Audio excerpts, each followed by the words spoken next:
take refuge in the Buddha, I take refuge in the Dharma, I take refuge in the Sangha. This is the New Year's Sesshin 2020. It is said the Buddha dispensed medicine in accord with the sickness. Many different teachings for many states of mind and heart. Different levels of aspiration. Different material being brought to the cushion. Different inclinations. Different bodies, different insights that either inform us or hinder us, and perhaps even different trajectories. I sometimes think of all the people I've met and made a connection with, and whether it's a brief connection or extending over years or decades, and I'm struck by the mystery of how their lives will unfold. Who will this person be in 20 or 30, 40, 50 years? Where are they going? And why do we go the ways that we go? On one level, we live within the same set of conditions.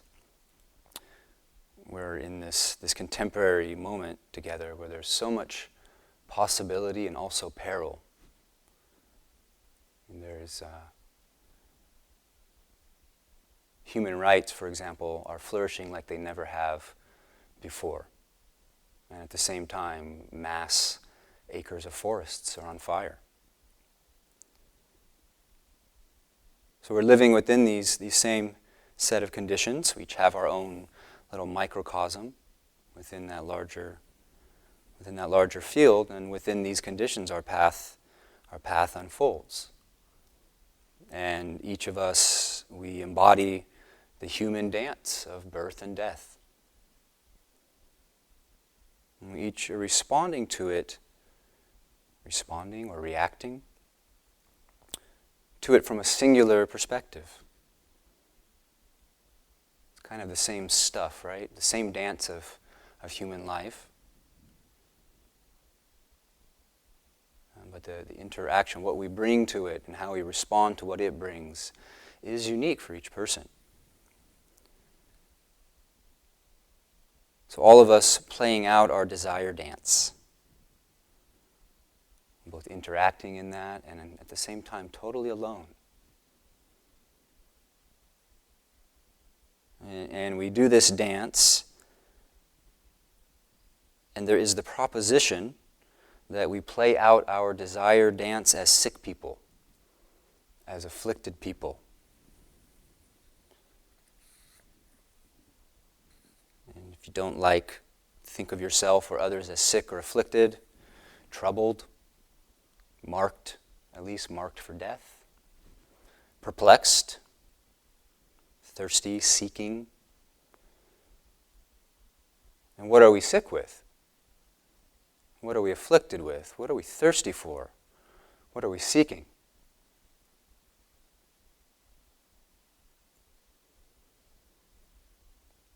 What's the image or the wound that is motivating our particular desire dance? And we might think being 100% healthy is desirable. And maybe that's the direction that we dance in. But wouldn't such a condition be alienating? Wouldn't that make you more lonely if you were well, fully healed, without trouble? Wouldn't such a condition of being 100% healthy be unwhole? Wholeness is a big deal in Western psychological tradition. Part of our inheritance is a calling to wholeness. But if we were only well, would we then be whole? If we were 100% healthy, what would be the source of meaning in your life? Sometimes I think just how boring utopia would be. what would we do? What would be the motive for the dance?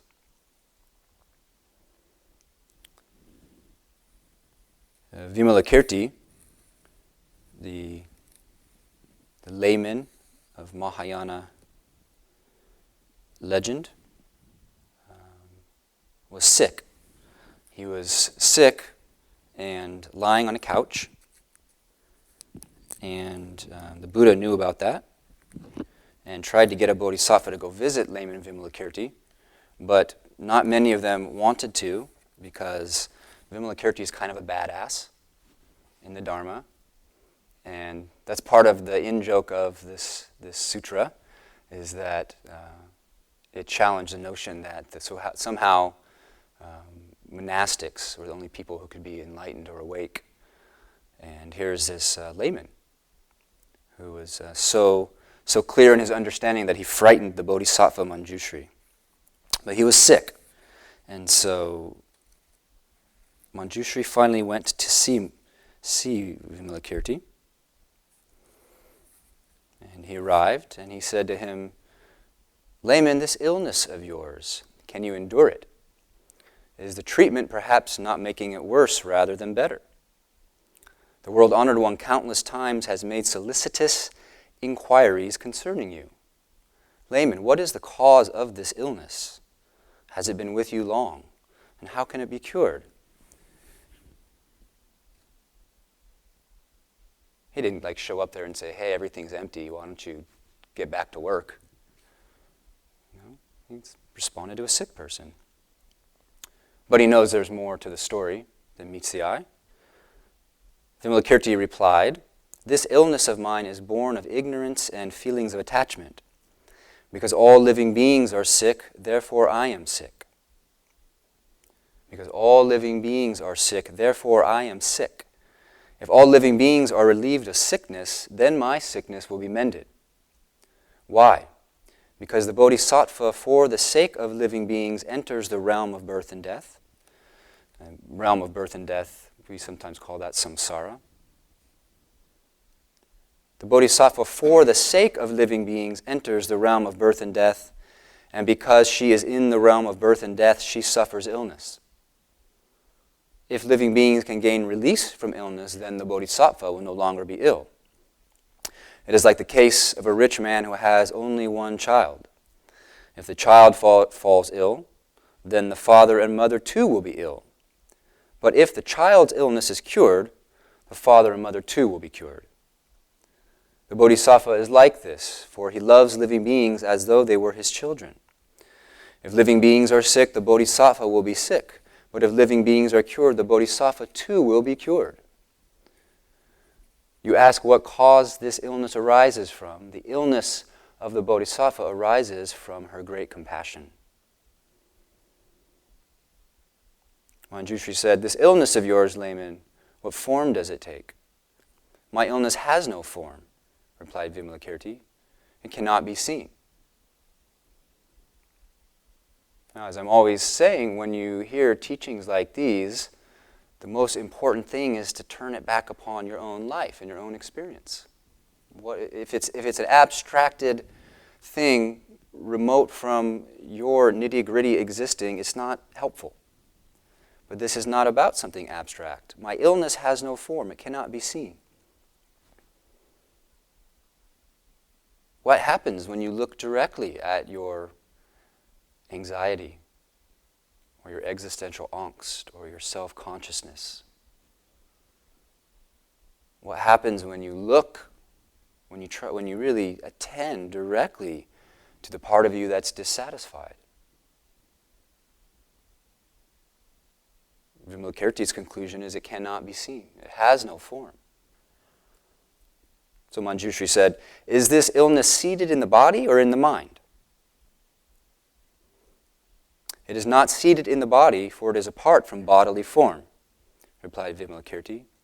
"And it is not seated in the mind, for the mind is a phantom-like thing." "Well, of the four major elements, earth, water, fire, air, and wind, to which of these elements does this illness pertain?" asked Manjushri. Vimalakirti replied, "This illness does not pertain to the element earth, but neither is it separated from the element earth. And the same may be said of the elements water, fire, and wind. Yet the illnesses of living beings arise from the four elements. And because living beings have these illnesses, therefore I too am ill."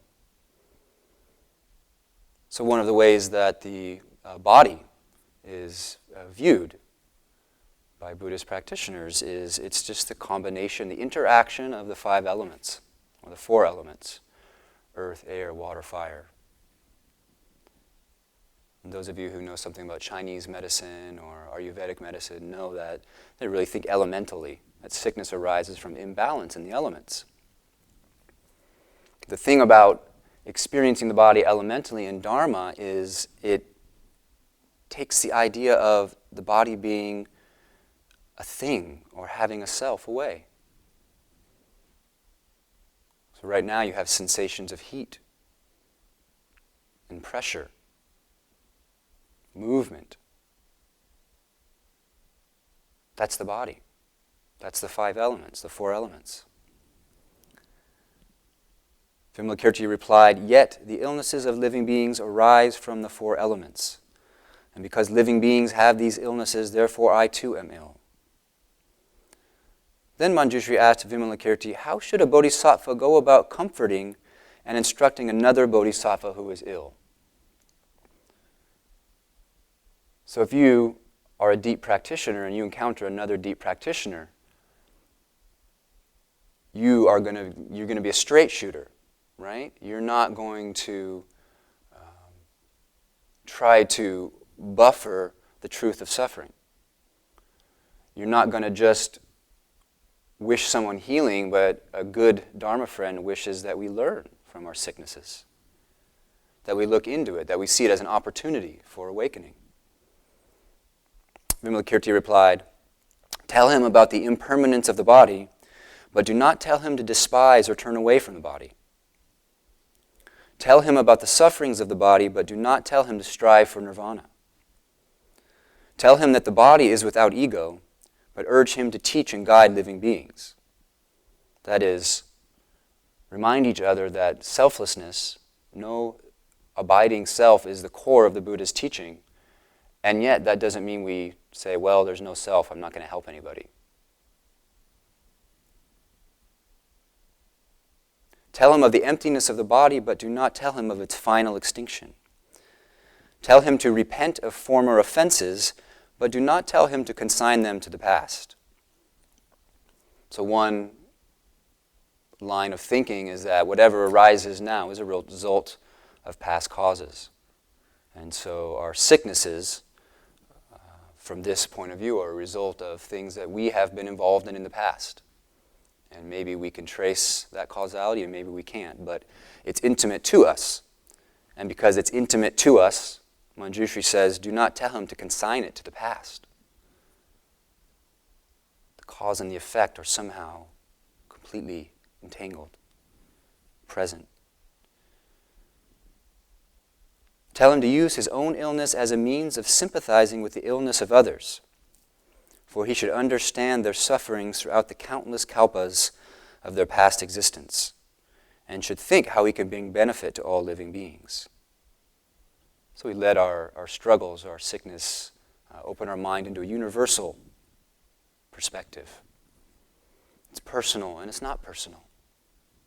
It's my sickness, and yet, essentially, it's not different than anyone else's sickness. Where does it come from? Tell him to recall the good fortune he has won through religious practice, to concentrate on a life of purity, and to not give way to gloom or worry. He should cultivate constant diligence, striving to become a king of physicians who can heal the ailments of the assembly. King of the physicians is an epithet for the Buddha. This is how a bodhisattva should comfort and instruct a bodhisattva who is ill, so as to make him feel happy.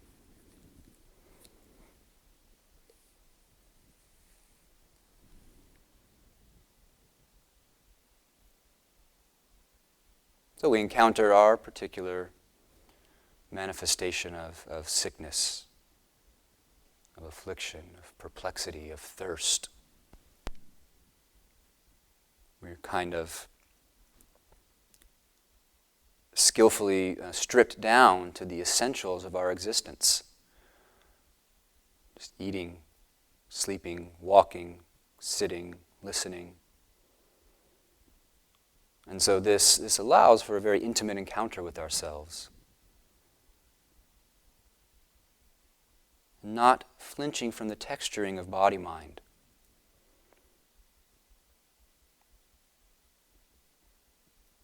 Not flinching from the texturing of body-mind.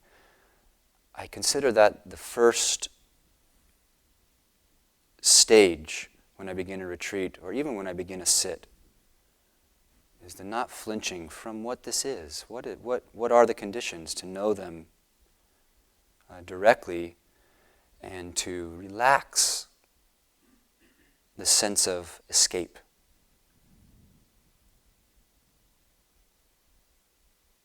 When we don't long for another condition,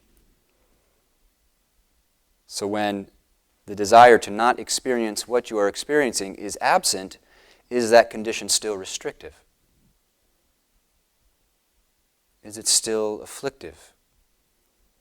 When you do not want to separate from the skin bag here and now, as we sometimes chant.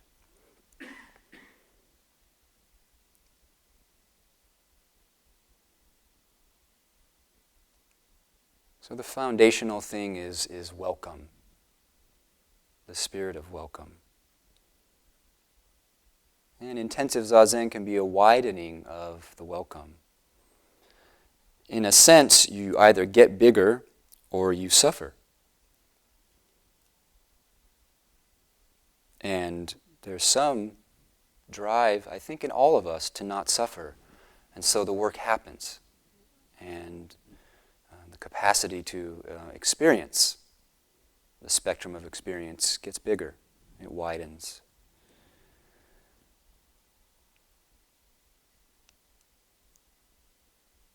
So openness to what is presenting.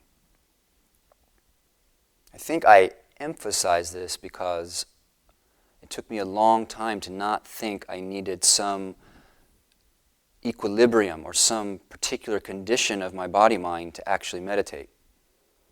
I thought meditation was after my body-mind was how I wanted it. But there's no absence of opportunity. There's no body-mind that is not the Dharma gate. And so we work on closing the gap. Closing the gap, resuming non-dividedness.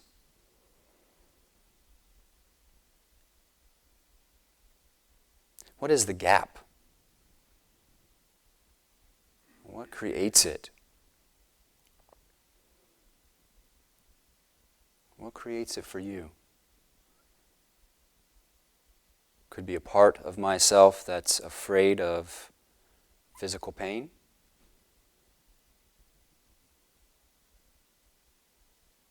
Could be a part of myself that's afraid of emotional pain.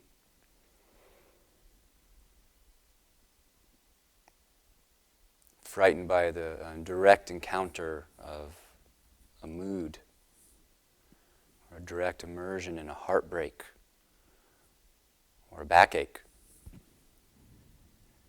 The gap could be just reflexive programming to alleviate discomfort. Probably because that's basically biological. The nervous system instinctively wants to avoid discomfort. The very act of being awake is required to not do that. It takes a presence of mind to not enact the instinctual karma.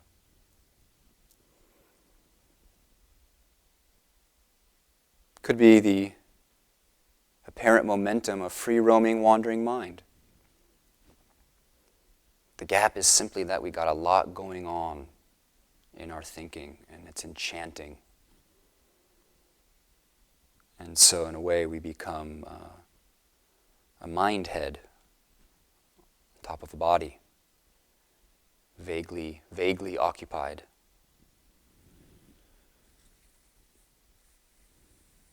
Could be the gap, the avoidness, to avoid the rawness of vulnerability.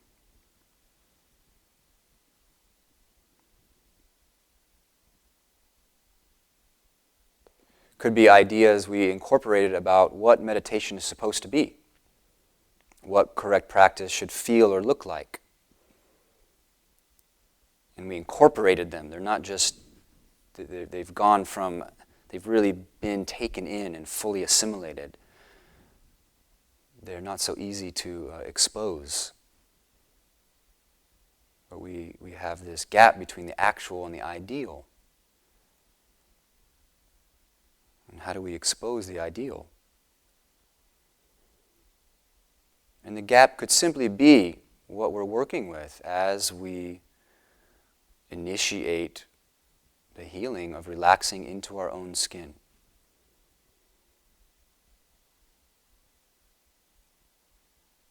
It's okay to be here as this person. It's more than okay.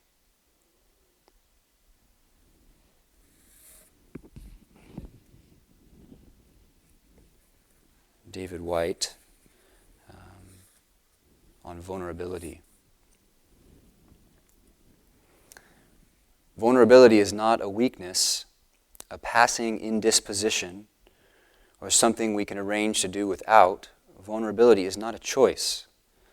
Vulnerability is the underlying, ever-present and abiding undercurrent of our natural state. To run from vulnerability is to run from the essence of our nature.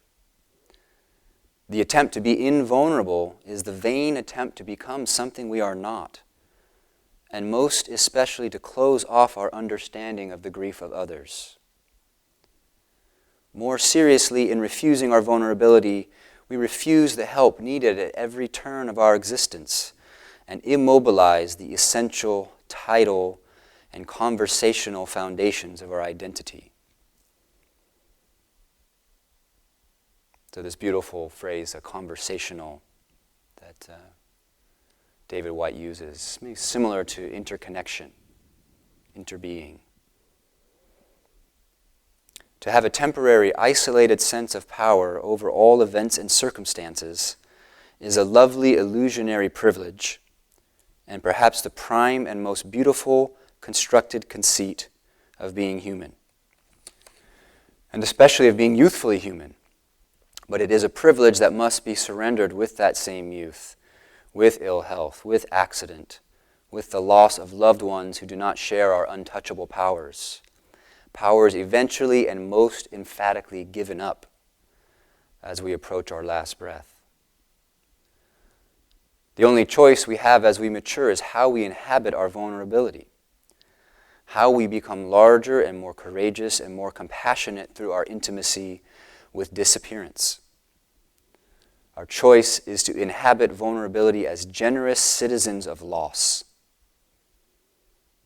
Inhabit vulnerability as generous citizens of loss, robustly and fully, or conversely as misers and complainers, reluctant and fearful, always at the gates of existence, but never bravely and completely attempting to enter, never wanting to risk ourselves, never walking fully through the door.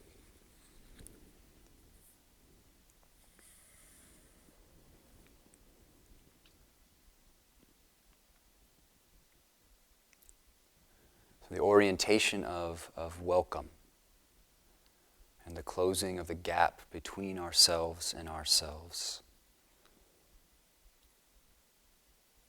It's not preliminary. Foundational, not preliminary, not tertiary. Perhaps an unexpected, beneficent consequence of activating the path. It's also not the whole story.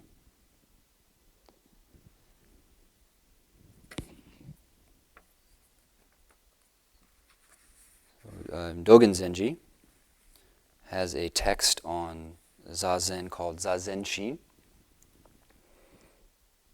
One of the interesting things is Dogen, as you know, is passionate proponent of Zazen, that we should do that a whole lot.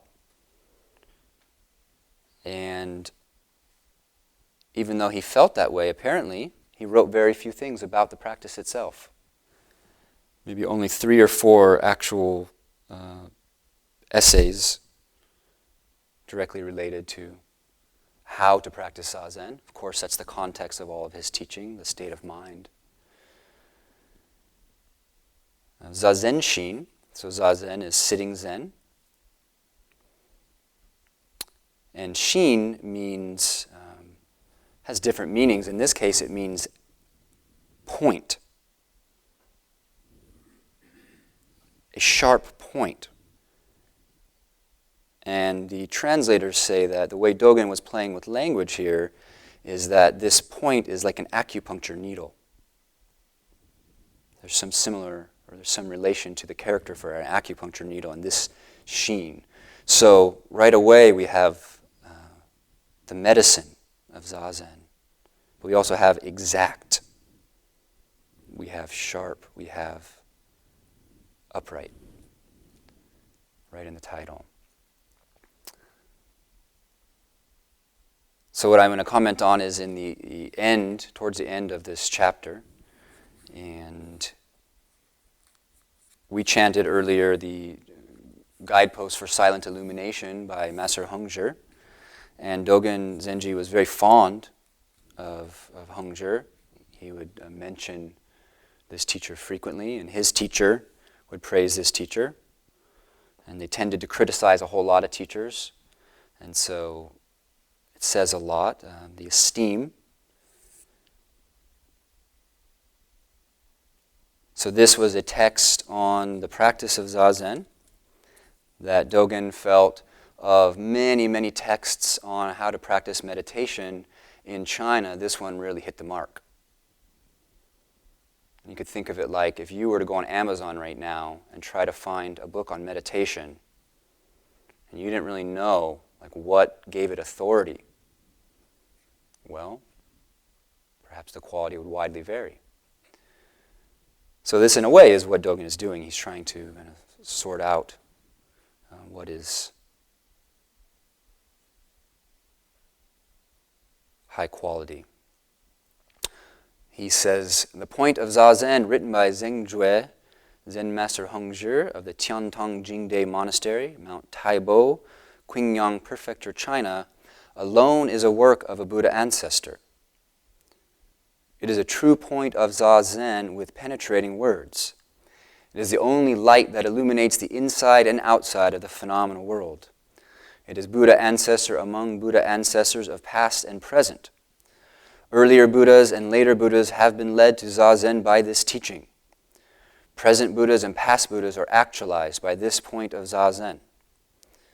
The text is as follows. The hub of Buddha's activity, the turning of the ancestor's hub, is known free of forms, illuminated beyond conditions. As it is known free of forms, knowledge is subtle. As it is illuminated beyond conditions, illumination is wondrous. When knowledge is subtle, there is no thought of discrimination. When illumination is wondrous, there is not the slightest hint.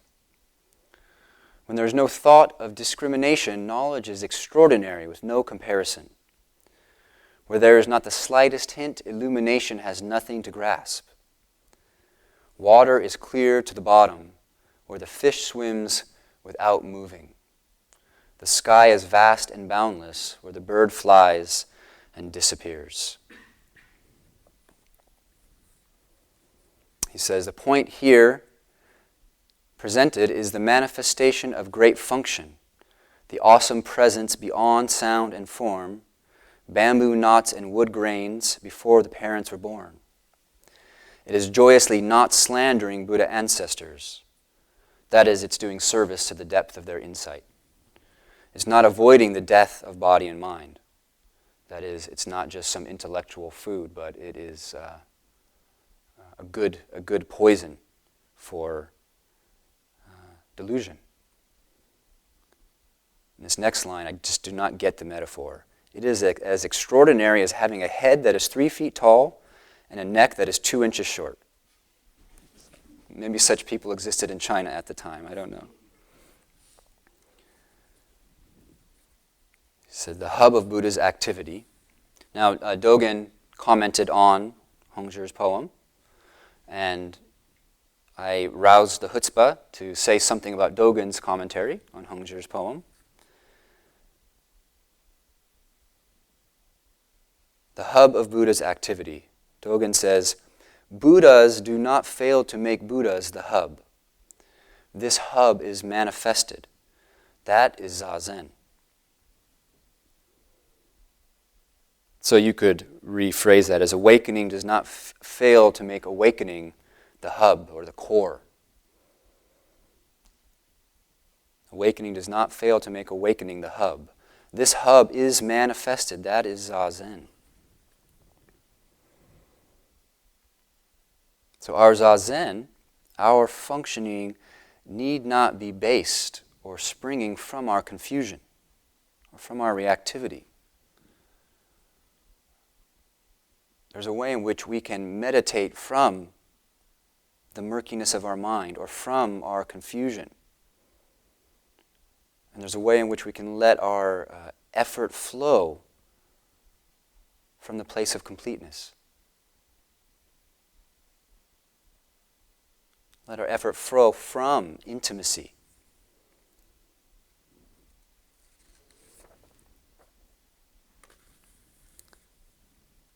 Next line, the turning of the ancestor's hub. One's master's words are incomparable. One's teacher's words are incomparable. This understanding is the basis of ancestors, of transmitting Dharma, and of transmitting the robe. So, traditionally, when someone receives transmission in the Zen tradition, the teacher gives them a robe that belonged to them as a symbol of that. Turning heads and exchanging faces is the hub of Buddha's activity. Turning faces and exchanging heads is the turning of the ancestor's hub. So one's teacher's words are incomparable.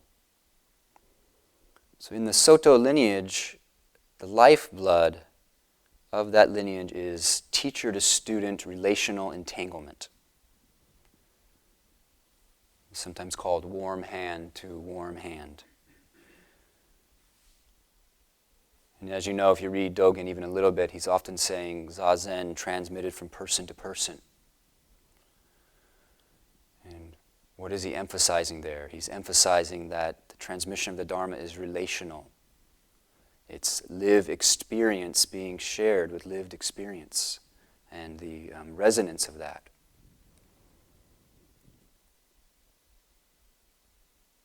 So we recognize our Dharma in another's Dharma. We see our truth in another's truth. We recognize our Dharma in our teacher's Dharma, and they recognize it in us. And the communication that comes out of that interchange, I think, imprints the heart in a different way than something you read in a book. The communication, the teaching, whether that's a voice, a gesture, an argument, what comes out of that intimate entanglement perhaps it touches us in a way that just the words off a page can't quite do. One's master's words are incomparable. Teacher and student see each other and they see themselves. Exchanging heads, Dogen said. Exchanging heads. You recognize and manifest your teacher's mind. And because you've done that, they recognize and manifest yours.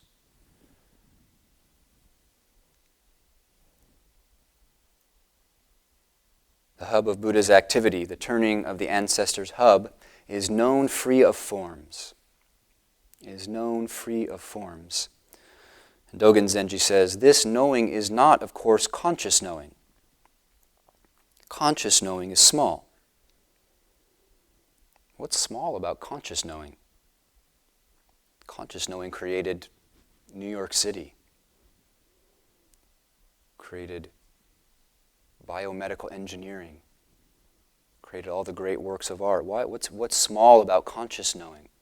Small in comparison to what?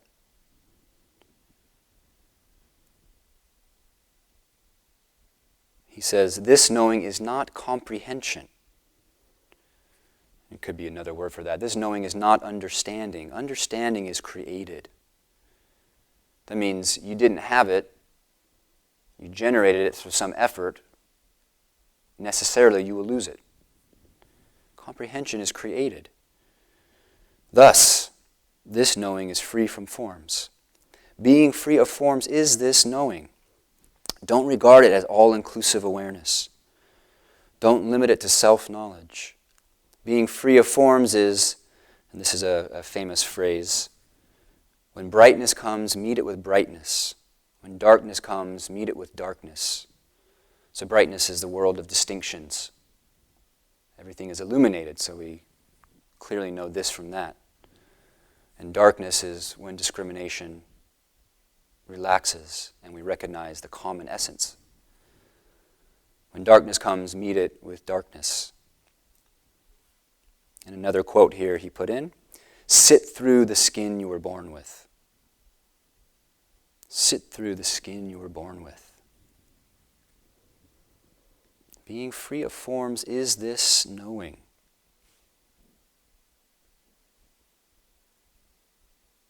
This knowing. We don't use the word knowing so much around here. Being free of forms is this mode of experience.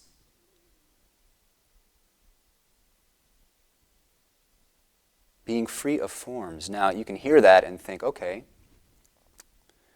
I'm going to escape. I'm going to transcend. I'm going to become uninvolved with the world. I'm going to become uninvolved with my body, my mind, the entanglement of my suffering. I'm going to lift out that transcendent impulse to kind of get out. Is that what Jogen is saying? Being free of forms is this knowing. This is the operating concept of freedom and non-involvement. Non-involvement has its place. Non-involvement has a medicine. But is the operating concept of freedom a full involvement? Is it just being mired in life? Is it just a full acceptance of the human condition, as David White was saying?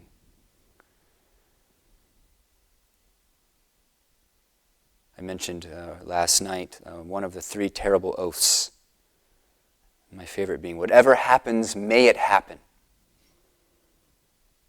Whatever happens, may it happen. And what can say that authentically?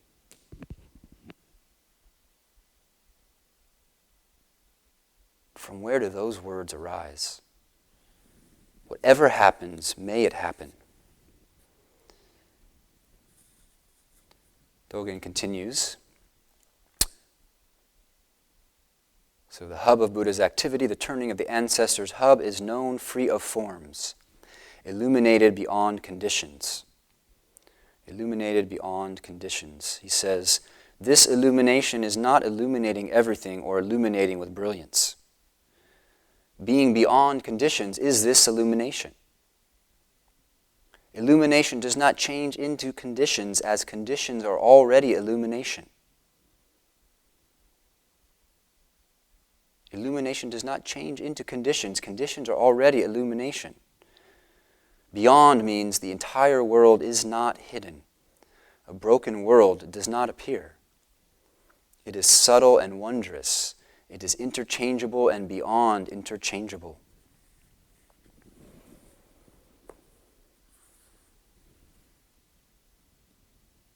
Illuminated beyond conditions. So brightness, illumination, is not something we stand apart from and observe. Just like our zazen is not something we stand apart from and observe.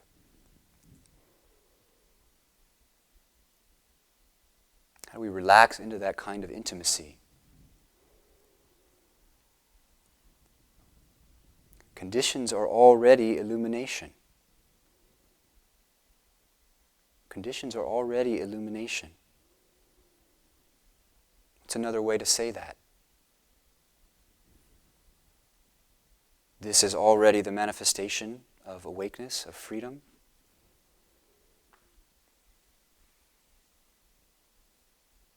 Doesn't that poison us?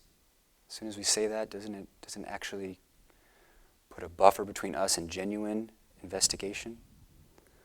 How do you verify that? Conditions are already illumination. How do you appreciate it? He says, the entire world is not hidden, a broken world does not appear. I've always loved that phrase. The entire world is not hidden, a broken world does not appear. So where is the rift, the gap in this moment?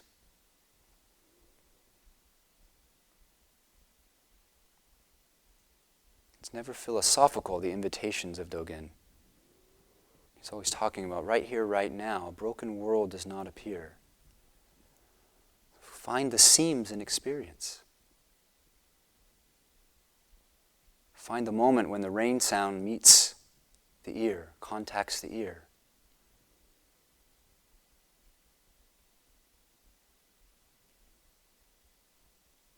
A broken world does not appear. Dogen is saying pain and pleasure are equally illuminated. Self and other equally illuminated, up and down equally illuminated. And yet, I prefer chocolate over vanilla. I prefer ease to stress. So what is the freedom of illumination?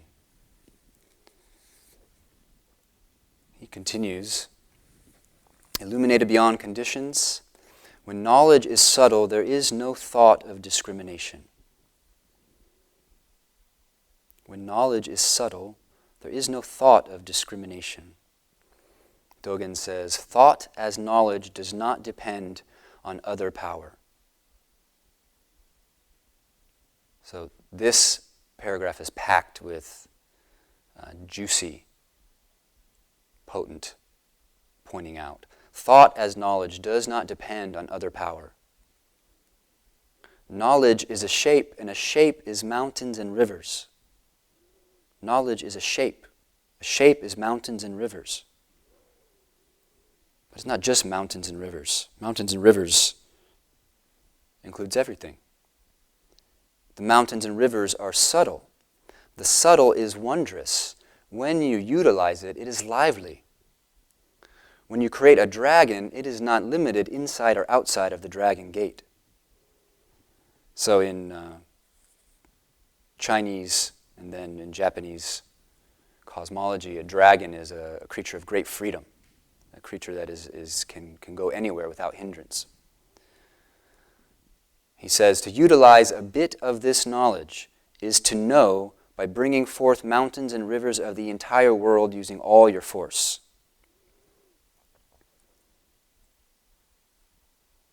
This is going on when you brush your teeth. This is the feeling in your belly right now. Don't think about some valleys and mountains in China somewhere. To utilize a bit of this knowledge is to know by bringing forth mountains and rivers of the entire world using all your force. If you don't have knowledge by being intimate with mountains and rivers, there is not a shred or scrap of knowledge. Do not grieve that discernment and discrimination come slowly. Buddhas who have already discerned are already being actualized. There is no thought of discrimination means there's already merging. There's already merging is actualization. Thus, there is no thought of discrimination is not meeting even one person.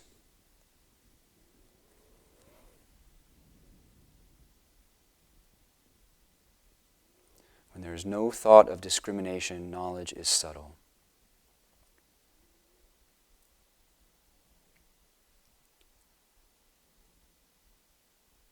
For me, the training and over time experiences of bringing the mind to total stillness are very informative. There's some way in which the world is even subtly distorted or at a distance when we're involved in thought.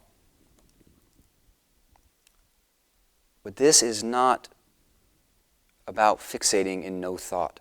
This is not about fixating on quiescence or thoughtlessness. It's called a remembering or a resuming of an intimacy that is not created. As he said, there is already merging, is actualization. He's saying there's no gap right now between body and mind, ear and sound, self and other, mind and space. There just simply is not a seam or a gap. An effort to make that experience arise or come to you creates a gap.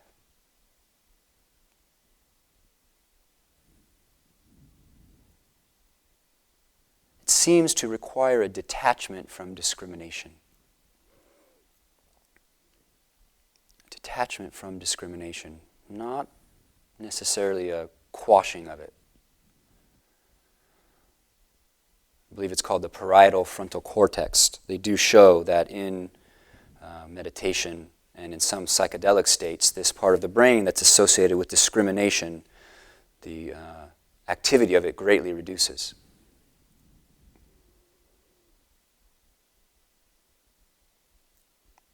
But to live, you have to choose chocolate over vanilla. You have to know good from bad. So, a detachment from discrimination, detachment from discriminating thought, a non-investment in mind's various degrees of naming and locating and referencing and seeking, a non-investment in it. They proclaim themselves. As Jogen said, thought as knowledge does not depend on other power. Simply recognize that they do so. It does not implicate a thinker.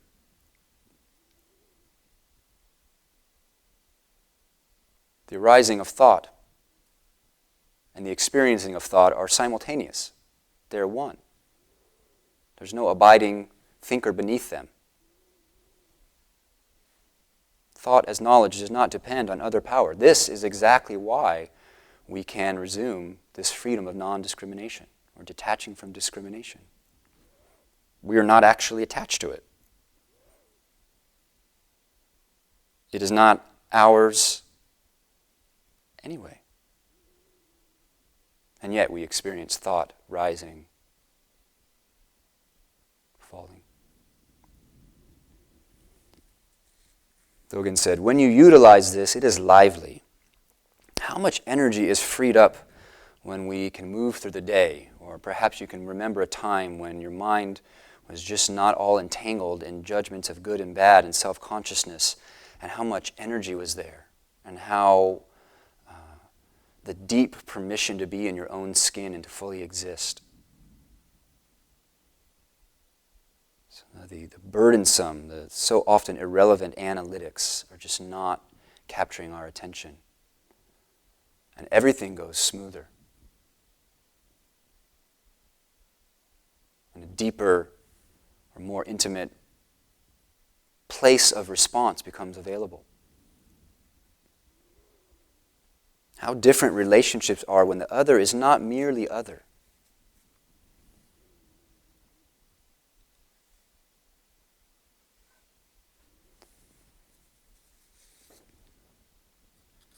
The next line of Hongzhi's poem, when illumination is wondrous, there is not the slightest hint. When illumination is wondrous, there is not the slightest hint. He says the slightest is the entire world. The illumination is naturally wondrous and luminous. naturally. The illumination that he's inviting us to appreciate is naturally wondrous and luminous. Thus, it looks as if it hadn't arrived. Do not doubt your eyes. Do not believe your ears. To directly clarify the source beyond words and not to grasp theories through words is illumination. This being so, illumination is not comparing, not grasping. To maintain illumination is extraordinary, and to accept it as complete, is no other than investigating it thoroughly.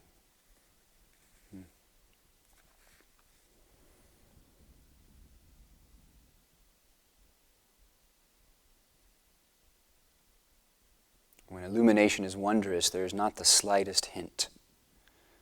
Another translation says there's not the slightest sign. There's not objective evidence. He said, thus it looks as if it hadn't arrived.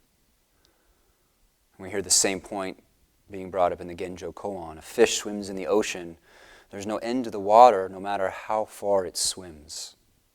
It has never left its element since the beginning. That's both the grace and the primal koan.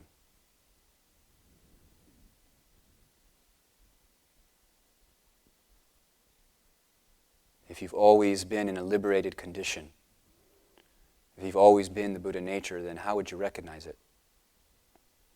How would you appreciate it? Dogen says, to accept it as complete is no other than investigating it thoroughly.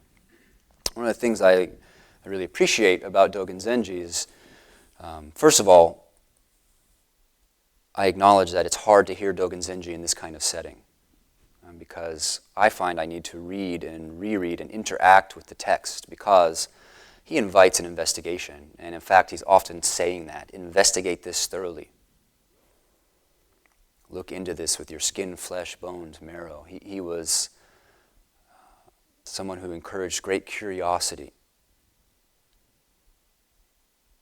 To accept it as complete is no other than investigating it thoroughly.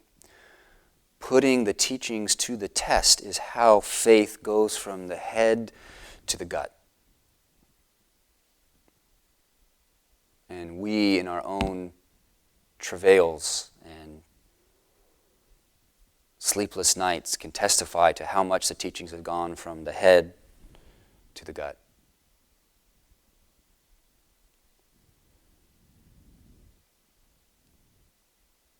He said, not comparing, not grasping is illumination.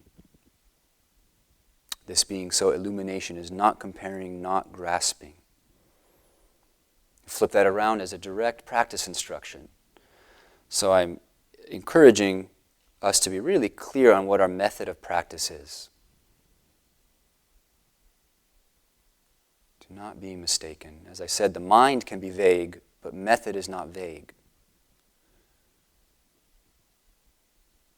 So be really clear what your method is, but know that the heart of it is not comparing, not grasping. To thoroughly immerse in the moment of not comparing and not grasping. The proposition is that right there is illumination. Right there is illumination. Thoroughly immerse in not comparing, not grasping. Detached from comparing, detached from grasping. He said, do not doubt your eyes. It looks as if it hadn't arrived. Do not doubt your eyes. Do not believe your ears. Do not doubt your eyes. Don't invest unduly in the skepticism you hear inside and out.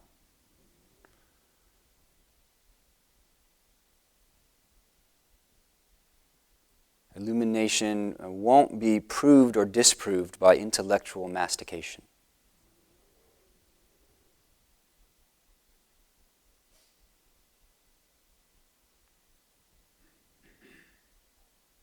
So it's easy to talk glibly about Zen stuff, and it's very difficult to truly and continually live this without vacillation.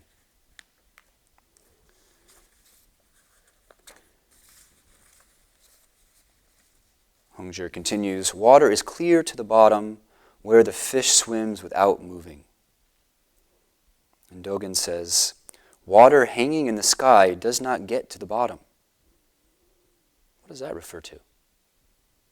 Water hanging in the sky does not get to the bottom.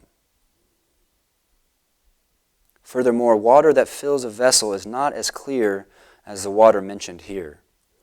Water that is boundless is described as clear to the bottom. When the fish swims in this water, it goes for myriad miles. There is no way to measure it, and there is no shore to limit it. There is no sky for the fish to fly in and no bottom to get to. And there is no shore where someone sees the fish. In fact, there is no one who sees the fish. If you speak of recognizing the fish, there is merely water clear to the bottom. The function of Zazen is just like the fish swimming. Who can measure how many thousands and myriads of miles there are in Zazen? Its journey is the entire body traveling the path where no bird flies. Water is clear to the bottom. Who can measure how many thousands of myriads of miles there are in Zazen? Drawing from a bottomless well, bathing in a boundless sky. In appreciation of Hongzhi, Dogen wrote his own point of Zazen. It's interesting, both the Zen tradition and the jazz lineage have this in common, that previous adepts are incorporated and appreciated by current adepts and in communication across time. So this is Dogen's text. The point of Zazen. The hub of Buddha's activity, the turning of the ancestor's hub, moves along with your non-thinking and is completed in the realm of non-merging. Non-thinking. Non-thinking. What is that? It's not the absence of thought. It moves along with your non-thinking. Could we say it's activated along with your non-thinking? It's realized, it's manifest along with your non-thinking. And is completed in the realm of non-merging. As it moves along with your non-thinking, its emergence is immediate. As it is completed in the realm of non-merging, completeness itself is realization. When its emergence is intimate, there is no separateness. When completeness reveals itself, it is neither real nor apparent. Real nor apparent, you could substitute, it is neither absolute nor relative. It is neither emptiness nor form. When completeness reveals itself, it is neither real nor apparent. It doesn't fall on either side. When there is immediacy without separateness, immediacy is dropping away with no obstacle. Realization, beyond real or apparent, is effort without desire. Now that's a useful line. Realization is effort without desire. Where does effort source from if it's not fueled by desire? Clear water all the way to the ground. A fish swims like a fish. Again, he's articulating the state of mind of Zazen. Clear water all the way to the ground. A fish swims like a fish. Vast sky, transparent throughout, a bird flies like a bird. And he says, although Zhengzhui's text is not incomplete, Zazen may be spoken of in this way. All descendants of Buddha ancestors should practice Zazen as the single great matter. It is the authentic seal transmitted from person to person.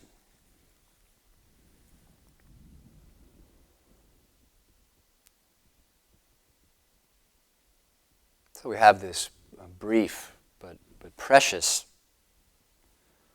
opportunity to do this welcoming, this making intimate, this steadfast engagement with our method. And this is potent medicine for the ancient sicknesses of the heart: estrangement, unbelonging, suffocation of rigid identities, life lived in partial presence, life lived in devotion to futures that are largely beyond our control. So please trust this acupuncture needle of Zazen. It's exactly your life. Exactly your life. Thank you.